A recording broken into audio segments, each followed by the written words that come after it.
दिल्ली का रास्ता उत्तर प्रदेश होकर जाता है। उत्तर प्रदेश में लोकसभा चुनाव के 2 चरण पूरे हो चुके हैं। तीसरे चरण की तैयारियां जोरों शोरों पर है। अधिक बातचीत करने के लिए हमारे साथ हैं बीजेपी के महासचिव, उत्तर प्रदेश के प्रभारी अमित शाह। अमित जी, अभी तक जो 2 दौर के मतदान हुए हैं, किस तरह का मतदान हुआ है? बीजेपी की क्या उम्मीदें हैं? बहुत अच्छा माहौल है। मतलब मतदान के पहले हम जो कल्पना करते थे उसके से भी ज़्यादा अच्छा माहौल है। और मैं मानता हूं कि पहले 2 दौर के 21 सीट में से बीजेपी कम से कम 18 सीटें पाएगी। आपने पश्चिमी उत्तर प्रदेश का जब पहले दौर का मतदान हुआ था तब ये कहा था कि 10 में से 10 सीटें बीजेपी को जी, मिलेंगी। हम बिल्कुल 18 सीट पाएंगे दोनों चरण को मिलाकर। क्या वजह रही आपकी, ऐसा क्यों आप मानते हैं? देखिए, उत्तर प्रदेश की जनता काफ़ी त्रस्त है। यहाँ की सरकार के खिलाफ बड़ी एक जनभावनाएं हैं और यूपीए सरकार के खिलाफ भी जनभावनाएं हैं। और सपा और बसपा ने यूपीए को बचाया है, इनकी सरकार चलाई है, ये लोग भली भांति जानते हैं। अगर केंद्र में सरकार परिवर्तित करना है तो ना सपा बदल सकती है ना बसपा बदल सकती है, सिर्फ भारतीय जनता पार्टी सरकार बदल सकती है। और एंटी इनकम्बेंसी जिन कारणों के कारण है, जिन वजहों के लेकर है, उन सभी का परिमार्जन, उन सभी का मतलब उसमें आशा का किरण नरेंद्र मोदी दिखाई पड़ता है। और मोदी जी के प्रति एक बड़ा उत्साह का भाव यूपी की जनता के अंदर पड़ा है। अमित जी, लेकिन उत्तर प्रदेश में हम देख रहे हैं कि लगातार पहले सपा, फिर बसपा, फिर सपा, फिर बसपा, इस तरह का दौर चल रहा है। तो ऐसे में कांग्रेस हो या बीजेपी हो, दोनों ही जो राष्ट्रीय पार्टियां हैं वो एक हाशिए पर चली गई हैं। लेकिन पिछले चुनाव में कांग्रेस ने बाउंस बैक किया था। इस बार आपको क्या ऐसा माहौल लग रहा है कि बीजेपी बाउंस बैक करती दिख रही है? देखिए, पूरे देश भर में जो माहौल बना है उसका एक असर है। और दूसरी, इस बार हमारी कैडर जी जान से लगी है, हर मोर्चे पर लड़ाई लड़ रही है। कहीं हमारे सामने सपा है, कभी बसपा है, कुछ कम सीटों पे कांग्रेस है, मगर हम सब सीटों पे लड़ रहे हैं। 80 की 80 सीटों पे भारतीय जनता पार्टी मैदान में। ये जो आप 80 सीटों पर चुनाव लड़ने की आप बात कह रहे हैं कि आप मैदान में हैं, लेकिन एक जो बात यहाँ पे देखने में आई है वो हो रहा है कि ध्रुवीकरण होता दिख रहा है, या कोशिशें की जा रही है कि ध्रुवीकरण किया जाए। आप आज जब हमसे बात कर रहे हैं, आपने थोड़ी देर पहले जो है गाजीपुर में एक सभा को संबोधित किया है। ये सभा आपने तब संबोधित की जब चुनाव आयोग ने आपके ऊपर जो पाबंदी लगाई थी वो हटा ली। मुजफ्फरनगर में जो आपका भाषण हुआ था, इसमें आपने बदले की बात कही थी। ये कहा गया कि उसके बाद आपने ध्रुवीकरण करने की कोशिश की थी। देखिए, मेरी पूरी टेक्स्ट आप देखेंगे तो आपको मालूम पड़ जाएगा कि मेरे मुजफ्फरनगर के भाषण और गाजीपुर के भाषण में कोई अंतर नहीं है। सिर्फ एक शब्द बदला को इंटरप्रेट किया गया है। मैंने वहां भी कहा था, बदला विकास में आप पिछड़ गए, इसका लेना है।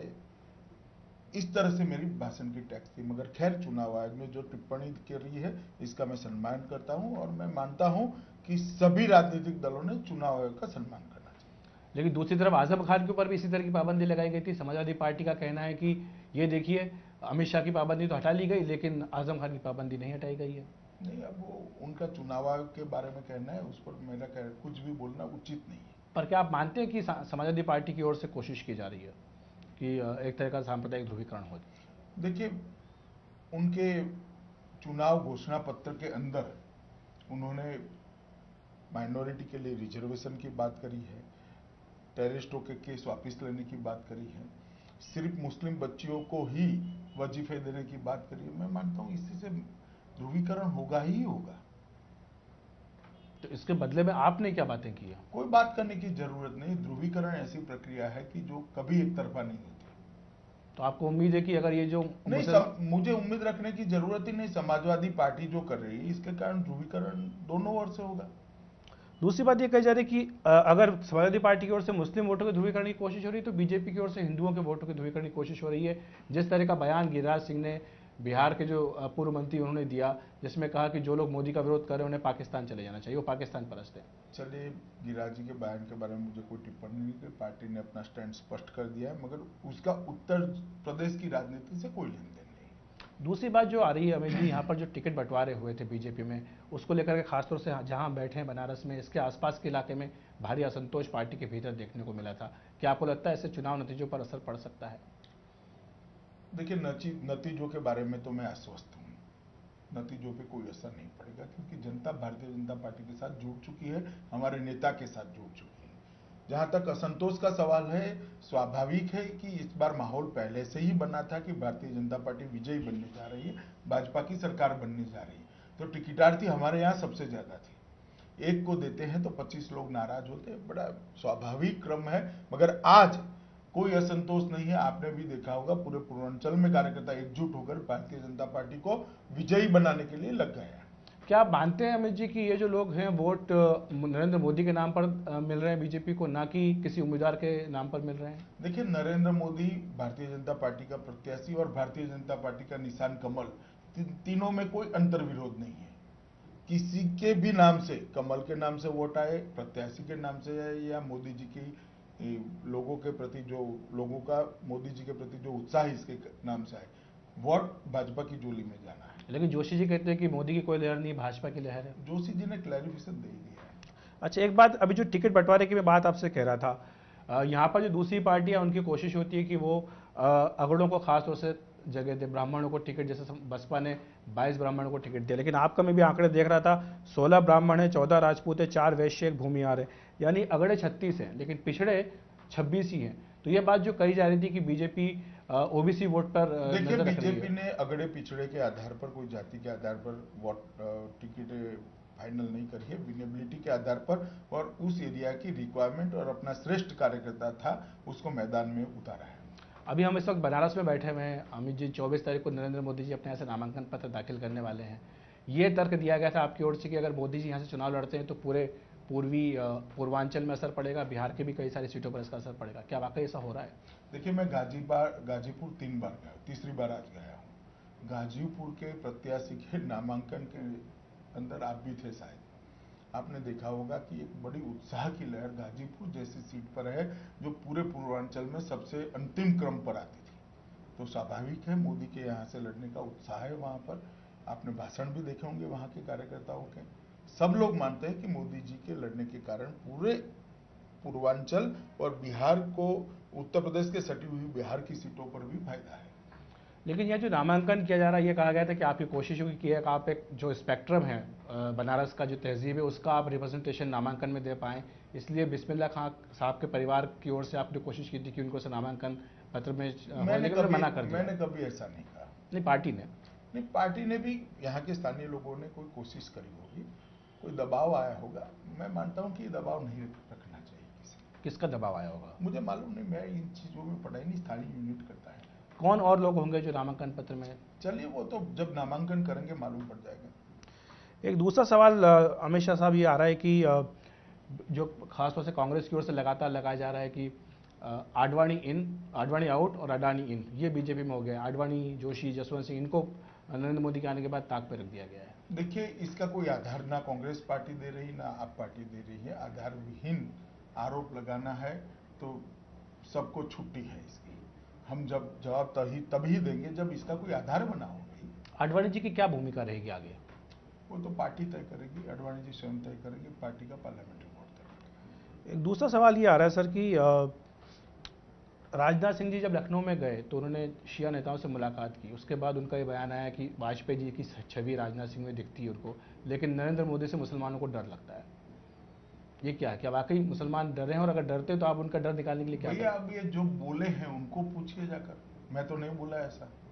जिन्होंने कहा उनको पूछना चाहिए कि ये क्या है। मुझे मालूम नहीं उन्होंने किस रेफरेंस में बात की। लेकिन क्या कोई प्लान बी है बीजेपी में कि मोदी अगर सीटें कमाए तो मोदी की जगह राजनाथ या कोई और पीएम? सीटें कमाने का सवाल ही नहीं है, ना कोई प्लान बी है, ये मीडिया ने चलाई हुई बातें हैं। अगर आप 272 के आंकड़े से नीचे रहती है एनडीए, तो क्या नए सहयोगी आएंगे? ये कौन हो सकते हैं वो? देखिए, मैं मानता हूं कि चुनाव खत्म होने के बाद हम अभी तो 272 प्लस पर लड़ रहे हैं, प्लस के लिए लड़ रहे हैं और हम सफल भी होंगे। मगर कोई गठबंधन सबसे बड़े गठबंधन बनकर उभरता है तो बाकी सभी पार्टियां जिस गठबंधन के साथ जनादेश है उसका सम्मान करेगी और लोकतंत्र का एक तकाजा है। अमित शाह साहब, ये इस पूरे चुनाव में देखने में आया कि व्यक्तिगत आरोपबाजी बहुत ज्यादा हो रही है, कीचड़ उछाले जा रहे हैं, लांछन लगाए जा रहे हैं। ये किस तरफ लेके जा रहा है? हर बार ऐसा होता है, मगर भारतीय जनता पार्टी ने पूरी चिंता की है कि चीजों को ट्रैक पर रखा जाए और परफॉर्मेंस ऑफ पॉलिटिक्स के आधार पर चुनाव। लेकिन आपकी ओर से उमा भारती जी ने कहा कि रॉबर्ट वाड्रा को जेल भेजा जाएगा। चलिए, कहीं का कोई कैंडिडेट बोल भी जाते हैं, बोलते हैं, इलेक्शन होता है। लेकिन खुद मोदी जी के भाषणों में भी लगातार सोनिया गांधी, राहुल गांधी, वाड्रा, वो मुद्दों के आधार पर होता है। करप्शन के मुद्दों के आधार पर होते हैं, वंशवाद के मुद्दों के आधार पर होता है और शासन के मुद्दों के आधार पर। तो फिर ये कैसे होगा? आप ये व्यक्तिगत आरोप नहीं है। लेकिन फिर एक तरफ आप कहते हैं कि आप बदले की भावना से काम नहीं करेंगे। बदले की भावना कहाँ है? ऐसा कहें कि भाई आपके शासन में कीमतें बढ़ी है तो बदला कहाँ आया? आपके शासन में वंशवाद को बढ़ावा मिला, इसमें बदला कहाँ है? आपके शासन में देश की सीमाएं लचर हुई है, उसमें बदला कहाँ से आया? आपके शासन में रुपयों की साख दुनिया के बाजार में गिरी है, उसमें बदला कहाँ है? ये तो मुद्दे हैं जो हम लोग लेकर जनता के सामने जाते हैं, और राहुल गांधी और सोनिया जी इनके लिए जिम्मेदार है। फिर से उत्तर प्रदेश की बात करते हैं। उत्तर प्रदेश में हमने देखा कि 90 के दशक में बीजेपी ने राम लहर पर सवार होकर काफ़ी सारी सीटें यहाँ पर जीती थी। उसके बाद पार्टी का ग्राफ लगातार नीचे गिरता गया। कोशिशें लगातार होती रही कि बीजेपी को दोबारा जिंदा किया जाए। क्या इस बार ऐसा हो पाएगा? बीजेपी कभी मरी ही नहीं, लेकिन फिर से मजबूत किया जाए। इस बार भारतीय जनता पार्टी उत्तर प्रदेश में सबसे बड़ी पार्टी बनकर निकलेगी। अखिलेश जी, आप मानकर चलिए, और नतीजे आश्चर्यजनक होंगे। कितनी सीटें आएंगी? मुझे बोलने में भय लगता है, इसलिए मैं बोलता नहीं, मगर नतीजे आश्चर्यजनक होंगे। कोई आप आंकड़ा देना चाहेंगे? आंकड़ा देना मैं नहीं चाहता, क्योंकि मैं स्वयं सोच रहा हूँ कि ये आंकड़ा मैंने कह दिया तो इसके वाइब्रेशन क्या होंगे, इसलिए मैं आंकड़ा बोलना नहीं चाहता, मगर आश्चर्यजनक नतीजे। किसको श्रेय जाएगा? मोदी जी को जाएगा, अमित शाह को जाएगा, पार्टी को जाएगा, नरेंद्र मोदी और राजनाथ सिंह से लेकर भारतीय जनता पार्टी के बूथ तक के सभी कार्यकर्ताओं को श्रेय जाएगा, और सबसे बड़ा श्रेय यूपीए सरकार जिस तरह से इन्होंने चलाई है उनको भी जाएगा। लेकिन एक चीज और यहाँ पार्टी के बारे में कही जाती है कि चाहे प्रमोद महाजन हो, चाहे अरुण जेटली हो, चाहे संजय जोशी, सबने कोशिश की, लेकिन लग रहा है कि अमित शाह के आने के बाद यहाँ पे एक उफान आया है। ऐसा नहीं है, मैंने बहुत परिश्रम करा है, वो बात सच है। चीज़ों को समझने का प्रयास भी किया है। ईश्वर ने मुझे जो शक्ति दी है वो सभी की सभी यूपी में सफलता के लिए मैंने झोंक दी है, ये वास्तविकता है। मगर सफलता तो ईश्वर के अधीन होती है, प्रारब्ध के अधीन होती है। अब देखते हैं क्या होता है। अगर सफलता मिलती है, सरकार बनती है, तो अमित शाह का रोल क्या होगा? सरकार में जाएंगे, पार्टी में रहेंगे? वो पार्टी ही तय करेगी। मेरी प्रायोरिटी संगठन है। बहुत बहुत धन्यवाद अमित शाह। तो ये थे बीजेपी के महासचिव, उत्तर प्रदेश के प्रभारी अमित शाह। साफ तौर पर उनका कहना है कि जहां तक ध्रुवीकरण की बात है, बीजेपी ने अपनी ओर से ये कोशिश नहीं की है। जहां तक उनके बयान का सवाल है, उस पर वो चुनाव आयोग को अपनी सफाई दे चुके हैं, और साथ ही वो ये भी कह रहे हैं कि उत्तर प्रदेश में बीजेपी रिकॉर्ड तोड़ सफलता हासिल करेगी। बनारस में कैमरामैन दीवान सिंह के साथ अखिलेश शर्मा, एनडीटीवी इंडिया। नमस्कार, इस खास पेशकश में आपका स्वागत है। आज बीजेपी ने एक ऐतिहासिक जीत दर्ज की है। लोकसभा चुनाव में बीजेपी को अपने बूते पर बहुमत मिल गया है, लेकिन इस जीत में बड़ा योगदान उत्तर प्रदेश का रहा है, जहां बीजेपी को सहयोगी दलों के साथ 73 सीटें मिली है 80 में से। इस जीत के कर्णधार अमित शाह, जो कि बीजेपी के महासचिव हैं, नरेंद्र मोदी के बेहद खास है, हमसे बातचीत करने के लिए मौजूद है। अमित जी, इस ऐतिहासिक जीत के लिए आपको बहुत बहुत बधाई। जी धन्यवाद भैया। आपसे लगातार जो हमारी बातचीत होती रही थी, आपसे मैंने मुलाकात भी की थी बनारस में, हम लोग गाजीपुर गए थे। आपने कहा था कि गाजीपुर की सीट जो जीतता है वो दिल्ली पर शासन करता है। गाजीपुर सीट इस बार भी हम जीत गए। कैसे हुआ है करिश्मा? यूपी में आपने कैसे टर्न अराउंड किया? देखिए, मोदी जी और भारतीय जनता पार्टी के प्रति एक वेव था ही। उत्तर प्रदेश की जनता जातीय राजनीति से उब चुकी है, और विकास की भूख सबसे ज्यादा अगर कहीं पर है तो उत्तर प्रदेश में है। और गुजरात में उत्तर प्रदेश के हजारों लोग, लाखों लोग काम कर रहे हैं, तो वो जब वापिस उत्तर प्रदेश जाते हैं तो गुजरात के एम्बेसडर बनकर जाते हैं, और इस वहां पर मोदी जी के शासन के बारे में, गुजरात के प्रशासन के बारे में एक बहुत अच्छी साख बनी हुई है। जैसे ही मोदी जी का नाम प्रधानमंत्री पद के प्रत्याशी के नाते घोषणा हुआ, उसी के साथ ही एक बड़ी लहर उत्तर प्रदेश में दिखाई दी पड़ी, और हमारी पूरी कैडर भी इस बार मजबूत कैडर थी, मजबूत की थी हमने कैडर को, और रोड पर भी उतरी और बिल्कुल परिश्रम की पराकाष्ठा कर कैडर ये लड़ाई लड़ी, और उत्तर प्रदेश की जनता ने भी दिल खोलकर आशीर्वाद दिया। इसी के कारण हम 73 सीट पा रहे हैं। आप में एक ऐसा कॉम्बिनेशन शायद बीजेपी को मिला है कि जो एक मास लीडर भी है और एक स्ट्रेटेजिस्ट भी है। हमने देखा कि आप अभी तक इतने चुनाव अपने यहाँ पे लड़वाए हैं गुजरात के अंदर। आप किसी चुनाव में खुद भी जितने आपने लड़े, आप कभी हारे नहीं, और जितने चुनाव आपने लड़वाए उसमें लगातार बीजेपी को जीत मिली। खुद आप अपनी सीट जहां आप लड़ते हैं विधानसभा की, वहां से भी आपका मार्जिन काफी हाई होता है। तो ये जो दोनों कॉम्बिनेशन, इनको आपने यूपी में किस तरह से इम्प्लीमेंट किया? देखिए, जहां तक रणनीति का सवाल है, उत्तर प्रदेश में काफी अनुभवी और वरिष्ठ नेता है, सबके साथ बैठकर रणनीति बनाई गई थी। ये कहना गलत होगा कि उत्तर प्रदेश की रणनीति मैंने अकेले ने तैयार की थी। बहुत अनुभवी और वरिष्ठ नेता उत्तर प्रदेश में भारतीय जनता पार्टी के पास उपलब्ध है। और मास लीडर का सवाल है तो पूरा चुनाव मोदी जी के नेतृत्व में ही लड़ा जाएगा और जनता भी मोदी जी के प्रति अपना लगाव जो है उसको वोट में परिवर्तित किया और वोट सीट में परिवर्तित हुआ।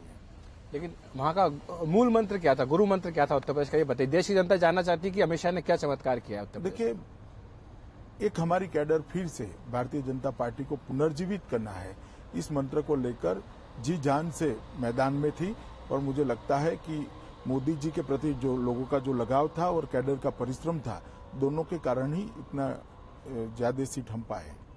ये दूसरा सवाल जो आता है उत्तर प्रदेश में कि वहां पर बीजेपी के नेताओं के बारे में कहा जाता है कि वो आपस में लड़ते हैं, लेकिन जब बाहर से कोई आता है तो आपस में एक हो जाते हैं उसका मुकाबला करने के लिए। क्या आपका कुछ ऐसा? नहीं, मेरा ऐसा कोई अनुभव नहीं रहा। सभी ने मेरे साथ सहयोग किया है, सब लोग एकजुट होकर चुनाव लड़े हैं और भारतीय जनता पार्टी को विजयी बनाने में सबने योगदान किया है। आपने सबका की बात की, मोदी जी भी अपनी सभाओं में बात करते थे सबका की, समाजवादी पार्टी, बहुजन समाज पार्टी और कांग्रेस, सबका सफाया करना, लग रहा कि हो भी गया। तो अब आगे रणनीति क्या रहेगी उत्तर प्रदेश में? आप चाहेंगे आपकी सरकार बने? हम बिल्कुल चाहेंगे कि आने वाले चुनाव में भारतीय जनता पार्टी उत्तर प्रदेश में एक मजबूत सरकार दे और उत्तर प्रदेश की जनता एक राष्ट्रीय दल के साथ जुड़ती है और मेन स्ट्रीम में, पॉलिटिकल मेन स्ट्रीम में अगर आती है तो उत्तर प्रदेश का भी फायदा है, देश का भी फायदा है। उत्तर प्रदेश में अयोध्या भी है, राम मंदिर का मुद्दा एक लगातार बीजेपी उठाती रही थी कि अगर हम अपने बूते पर सरकार में आएंगे कभी तो हम मंदिर बनाएंगे। अब आपकी सरकार बन गई, बहुमत में आप मिल चुका है, आप मंदिर बनाएंगे? देखिए, हमारे घोषणा पत्र में मुद्दा है ही, इससे विशेष मैं कुछ कहना नहीं चाहता। हमारे घोषणा पत्र में ये कहा है कि संवैधानिक तरीकों से, सबके सहयोग से राम मंदिर का निर्माण होगा। क्या कोई ऐसी आशंका मुलायम सिंह यादव को, अखिलेश को रखनी चाहिए कि आपकी सरकार बनने के बाद आप सरकार को बर्खास्त कर देंगे? जी, ऐसी कोई आशंका रखने की कोई जरूरत नहीं। भारतीय जनता पार्टी शुरू से फेडरल स्ट्रक्चर को सम्मान देने वाली पार्टी है और आने वाली सरकार भी फेडरल स्ट्रक्चर का सम्मान करके चलेगी। दिल्ली में मोदी जी का क्या कार्यक्रम रहने वाला है? कब शपथ ग्रहण समारोह होगी? कब पार्लियामेंट्री पार्टी की मीटिंग होगी? पार्लियामेंट्री बोर्ड की मीटिंग कल है, उसी में पूरा एजेंडा तय हो जाएगा और तुरंत ही बाद में इसकी आपको जानकारी अधिक। अमित शाह की क्या भूमिका रहने वाली सरकार? अमित शाह की भूमिका हमेशा भारतीय जनता पार्टी ने ही तय